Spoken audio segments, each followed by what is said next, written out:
Aujourd'hui, j'ai envie de répondre à de nombreuses questions sur le plan de la vie et le plan de la mort.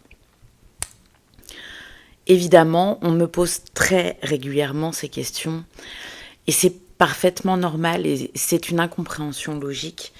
Mais on me pose souvent la question de mais est-ce que cet être qui a quitté ce plan, qui est mort, aujourd'hui, est-ce qu'il souffre encore? Est-ce qu'il a encore ses émotions?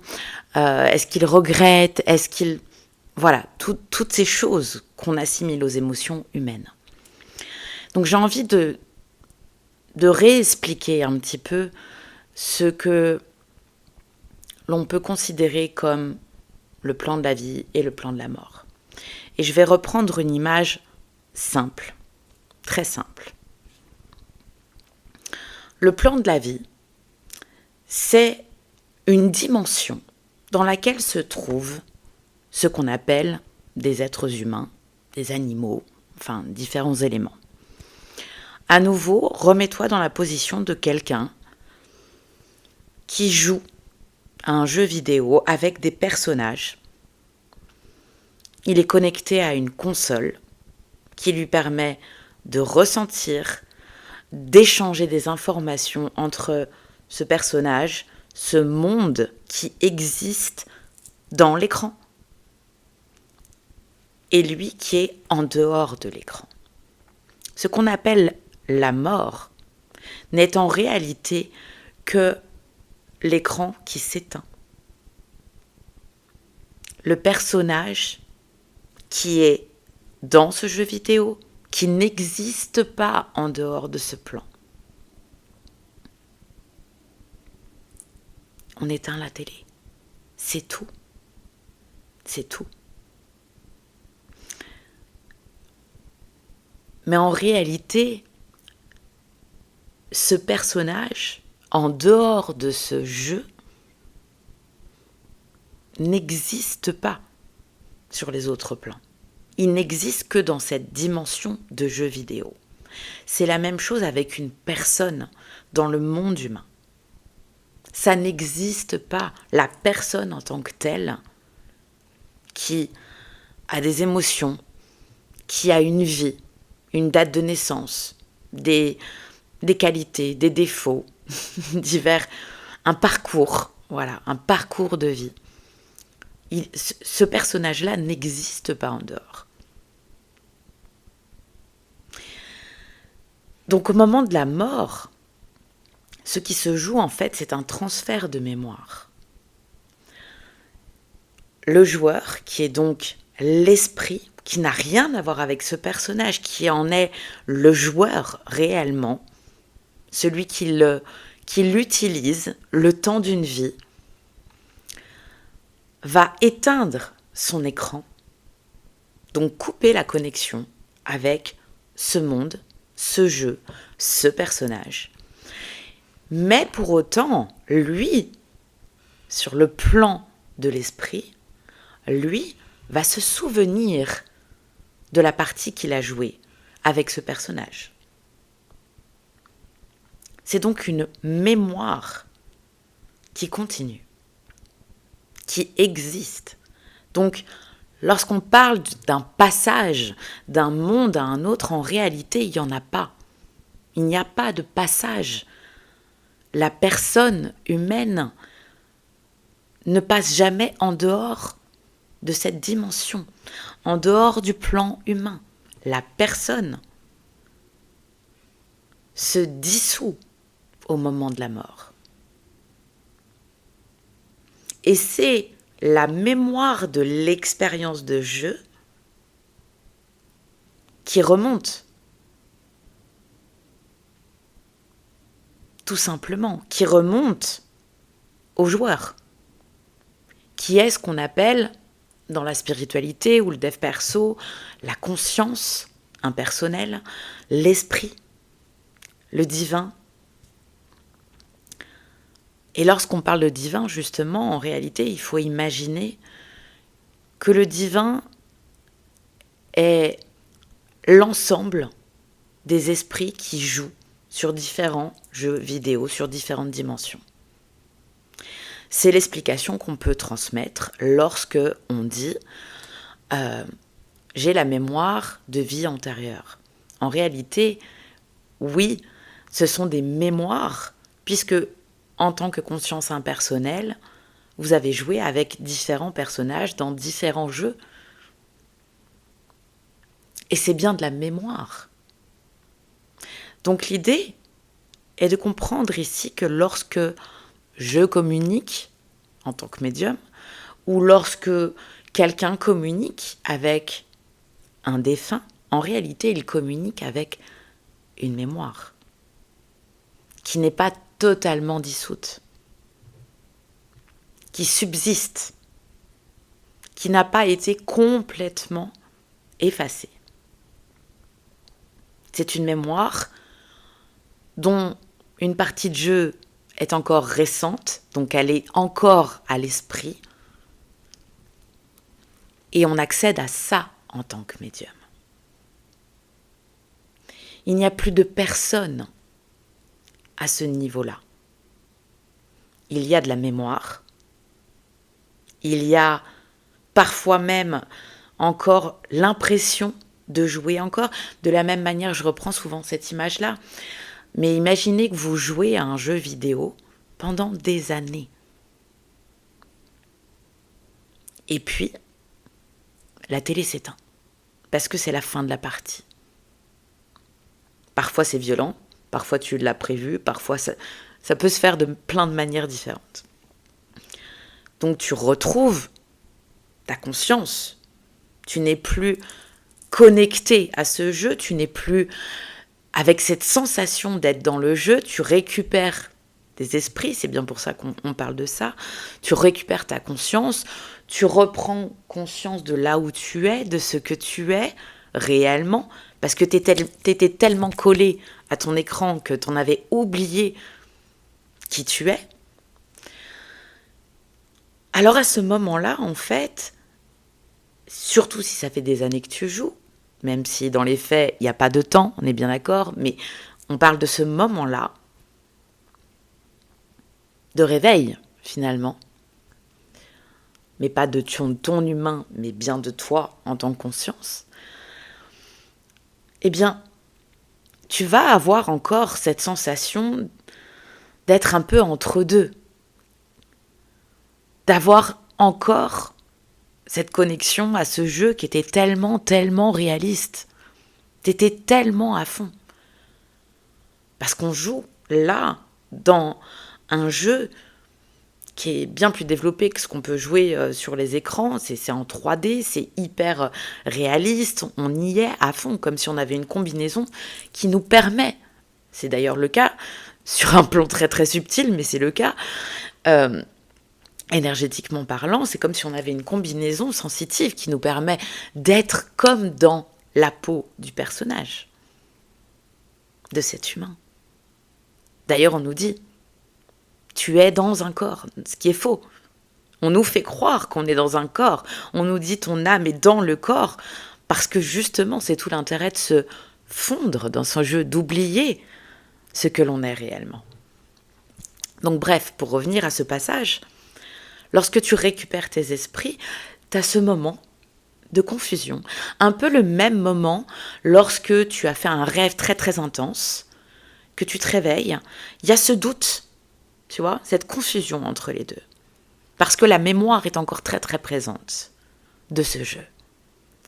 Et c'est exactement ce qui se passe lorsqu'on communique avec un défunt.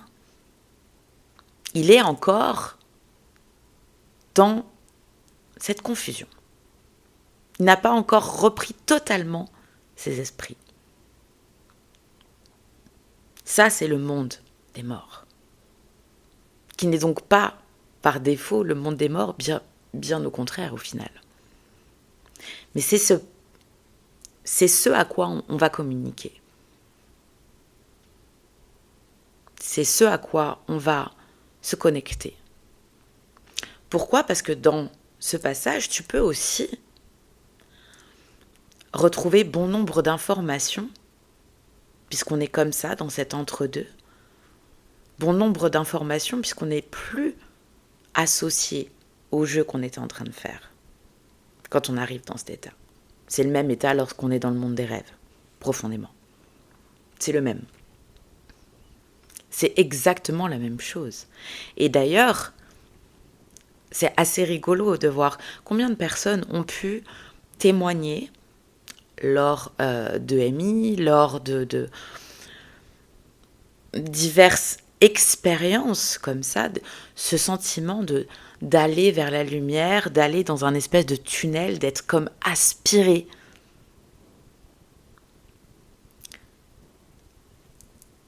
La connexion neuronale, on en est là, c'est comme de la mémoire, de l'information donc, parce que c'est ce qu'est la mémoire, qui va passer d'un neurone à un autre. Cette sensation de lumière, en réalité, elle est là. C'est une remontée réellement, si on peut dire, d'information, d'expérience. C'est vraiment cet aspect qui se joue.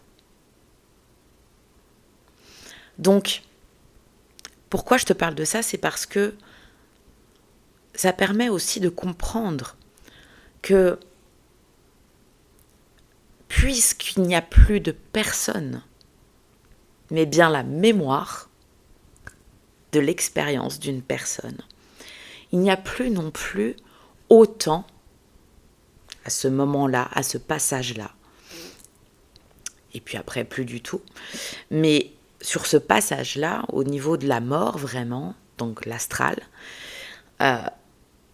les émotions, les ressentis, les regrets, tout ça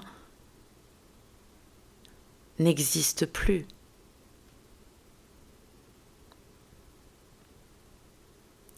C'est de la mémoire. Il n'y a plus de ressenti physique, puisqu'il n'y a plus de corps auquel se rattacher. Donc, c'est de l'information pure, associée à une expérience, et donc beaucoup plus juste, beaucoup plus objective en tant que telle, puisque justement les émotions ne viennent plus perturber et rendre subjectives et parfois non pertinentes les informations de l'expérience humaine.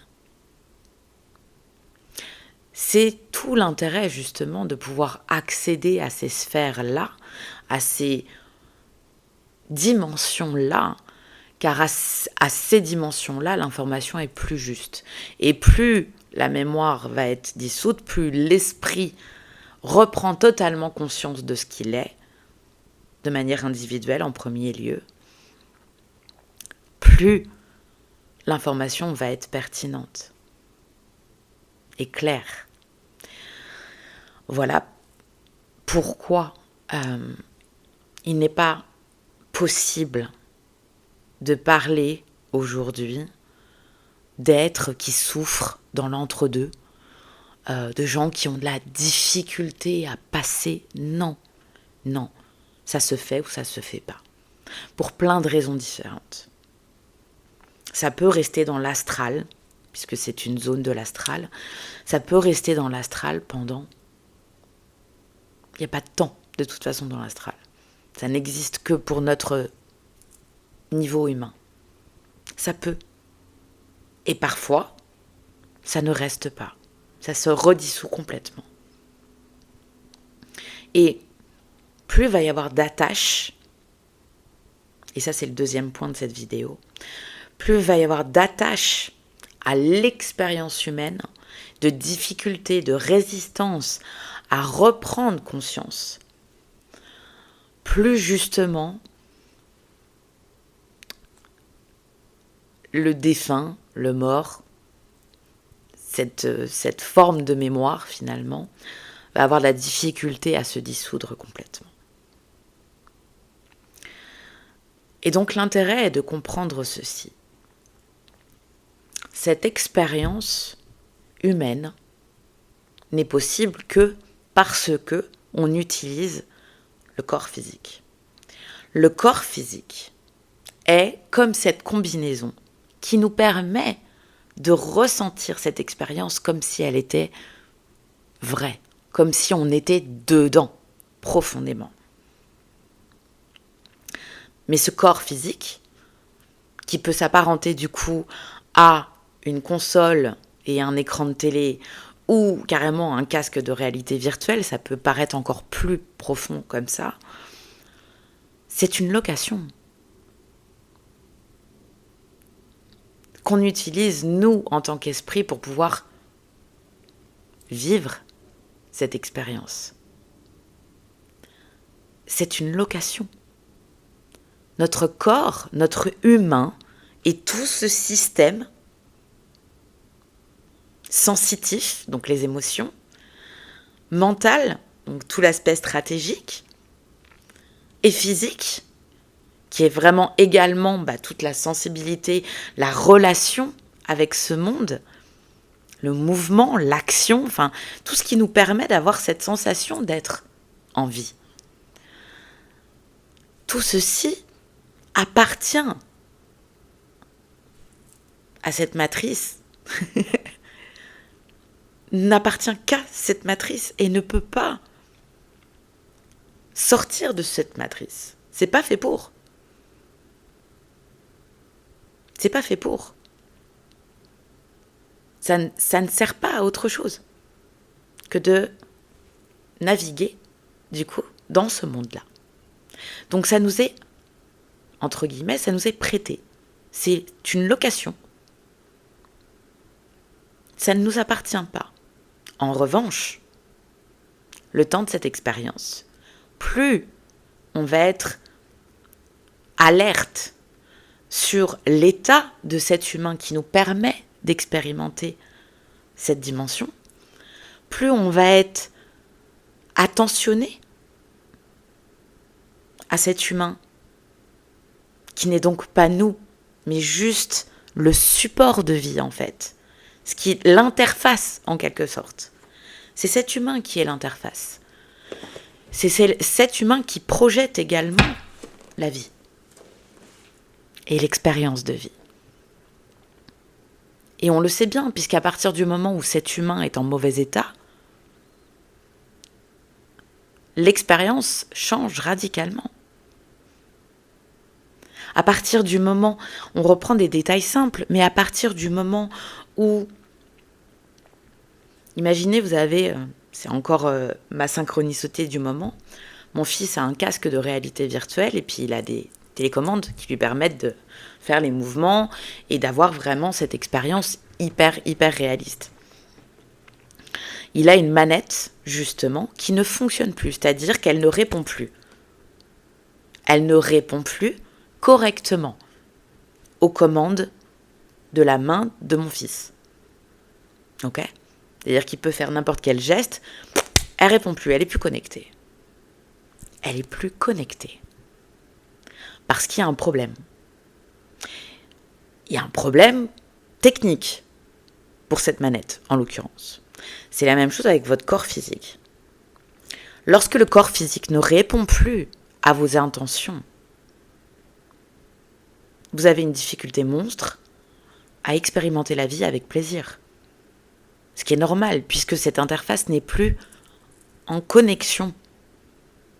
Parce qu'il a besoin d'être réparé. On a besoin de poser son attention et de ne pas faire comme si tout allait bien. Et de continuer à faire des mouvements, même si, du coup, on n'arrivera pas à faire ce qu'on veut parce que cette connexion n'est pas là. Parce qu'il y a besoin d'être revu, revisité, remis à jour, reconnecté. Tous ces termes-là, c'est... Notre corps humain est un outil ultra puissant. Mais pour autant, comme toute forme d'outils pour pouvoir en bénéficier et profiter de l'expérience qu'il nous propose, il faut être conscient qu'il a des besoins de se recharger, la même chose pour le sommeil, qu'il a des besoins en énergie. Voilà, donc quelle est la nourriture que vous donnez à votre corps ? Quelle est l'eau que vous donnez à votre corps ? Quels sont les éléments que vous ingérez ? Et puis il a besoin aussi d'être mis à jour régulièrement. De la même manière, un outil comme ça, technologique, un truc de réalité virtuelle, une console, on en revient toujours à ça, est capable de stocker de l'information de manière conséquente. Il a une mémoire. Il a une carte mère. C'est exactement tout notre système est fait comme ça. Merveilleusement bien. Bien mieux encore que ces outils technologiques. Lorsqu'il s'agit de faire du tri dans la mémoire parce que justement ça commence à ramer pour cet outil, c'est la même chose pour votre humain. Il s'agit régulièrement de faire du tri dans les informations que vous téléchargez. Et là, on parle de qu'est-ce que vous regardez, qu'est-ce que vous lisez, qu'est-ce que vous suivez sur les réseaux, qu'est-ce que vous avalez en permanence comme information, qui parfois sont utiles, mais qui pour beaucoup viennent prendre de la place et donc surcharger votre système et vous alourdir affreusement.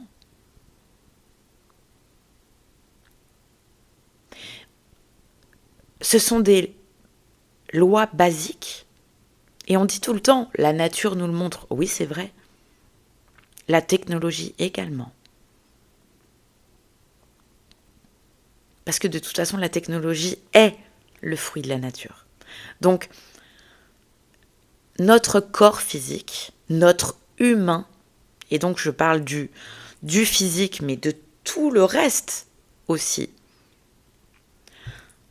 est un système à prendre en considération et à valider en permanence, à vérifier. Qu'est-ce qui se passe du coup ? Lorsque vous arrêtez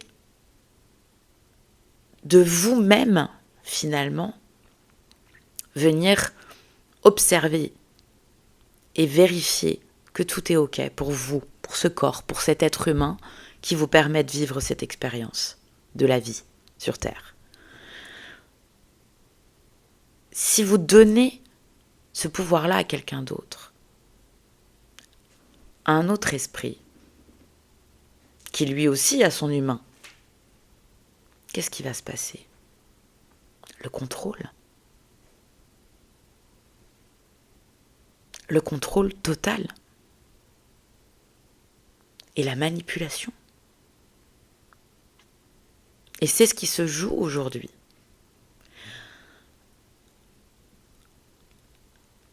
Votre humain n'est censé répondre qu'à vous-même. Il est connecté à votre empreinte génétique, il est connecté à vous, à cet esprit que vous êtes, puisque nous sommes des êtres spirituels qui utilisons un humain. Donc, l'idée est de comprendre cela et d'arrêter de donner le contrôle à un autre esprit de votre propre vie. Parce que c'est l'unique raison de base qui fait que ce que vous vivez dans cette dimension humaine, l'expérience que vous êtes en train de vivre, ne vous correspond pas puisqu'elle ne vient pas de vous. Donc qu'est-ce que ça implique aussi ? C'est de reprendre les manettes.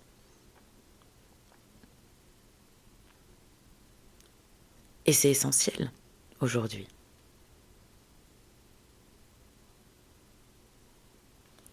lorsque on nous martèle avec cette idée de on est contrôlé, on est complètement manipulé,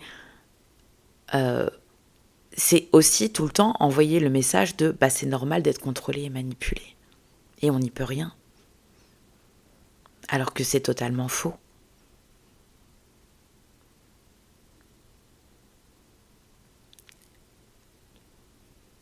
La liberté, elle commence à partir du moment où vous avez repris le contrôle, entre guillemets, c'est-à-dire la connexion avec cette vie, où vous reprenez donc la responsabilité de prendre soin de votre humain pour expérimenter quelque chose de plus agréable pour vous. Et c'est important, en fait, justement, de